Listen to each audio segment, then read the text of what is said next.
ഏതായാലും നല്ലൊരു പ്രചരണം നടന്നു. വളരെ ശക്തമായ രീതിയിൽ പ്രചരണം മുന്നോട്ട് പോയി. സംഘടനാപരമായിട്ടുള്ള ദൗർബല്യമൊക്കെ ഞങ്ങൾക്ക് ഇവിടെ ഉണ്ട്. ഇവിടെ പാർട്ടി അത്ര ശക്തമല്ല. അതിനേക്കാൾ ബുദ്ധിമുട്ട് ഘടകകക്ഷികളാരുമില്ല. അതെ കാണും. പിന്നെ ഒരു വാർഡിൽ 2-3 വാർഡിൽ RSP ഉണ്ട്, CMP ഉണ്ട്. അപ്പോൾ ജോൺ വന്നുകൊണ്ട് CMPയുടെ ഒരുപാട് നേതാക്കന്മാരൊക്കെ അങ്ങോട്ട് പോയി. എങ്കിലും ഉള്ള ആയുധങ്ങൾ വെച്ച് പോരാടി. പക്ഷേ ജനത്തിൻ്റെ ഭാഗത്ത് നിന്ന് നല്ല പ്രതികരണം വന്നു. ഒരു കാര്യം മാത്രമേ അവർ പറഞ്ഞു, ഇനി കളഞ്ഞിട്ട് പോകരുത്. അതിലൊരിക്കലും സംശയം ഉണ്ടായിരുന്നത് ഇനിയിപ്പോൾ 3 കൊല്ലം കഴിഞ്ഞാൽ ലോക്സഭ ഇലക്ഷൻ വരുന്നു, തരൂര് മത്സരിക്കില്ല, അപ്പോൾ പാർട്ടി നിങ്ങളെ വീണ്ടും നിർത്തി. ഞാൻ ഇനി നിങ്ങളെ വിട്ടുപോകുന്ന പ്രശ്നമില്ല. ഇനി പാർട്ടി പറഞ്ഞാൽ പാർട്ടിയിൽ നിന്ന് എന്നെ പുറത്താക്കിക്കോട്ടെ, ഞാൻ പോയില്ല. ഇനി ഞാൻ ഉറച്ച തീരുമാനം, നിങ്ങൾ എന്നെ വിശ്വസിച്ചാൽ ഞാൻ നിങ്ങളെ ചതിക്കില്ല. അപ്പോൾ അതുകൊണ്ടാണ് ഞാൻ യോഗങ്ങളിലൊക്കെ പറഞ്ഞത്, ഈ മണ്ണ് എന്നെ ചതിക്കില്ല.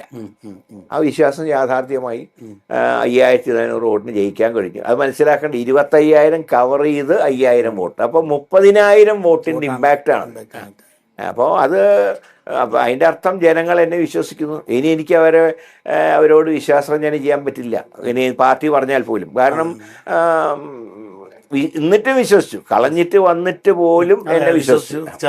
അങ്ങനെയുള്ളവരെ എങ്ങനെയാണ് നമ്മളെ ഇത് ഞാൻ വട്ടിയൂർക്കാരുടെ ഒരു കുടുംബമായിട്ട് മാറി. ഇനി ഇവിടെ തന്നെയാണ് ശിഷ്ടകാലം.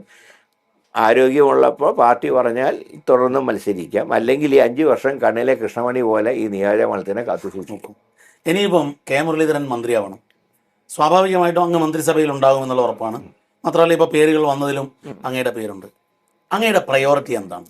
അല്ല, പ്രയോറിറ്റി നിയോജകമണ്ഡലത്തിൻ്റെ വികസനം. ഏത് വകുപ്പാണ് ഏറ്റെടുക്കുന്നത് അത് പാർട്ടി ആണ് തീരുമാനം എടുക്കുന്നത്. അങ്ങനെ പാർട്ടി ഒരു കാര്യം ഏൽപ്പിച്ചാൽ അത് ഭംഗിയായിട്ട് ചെയ്യാം.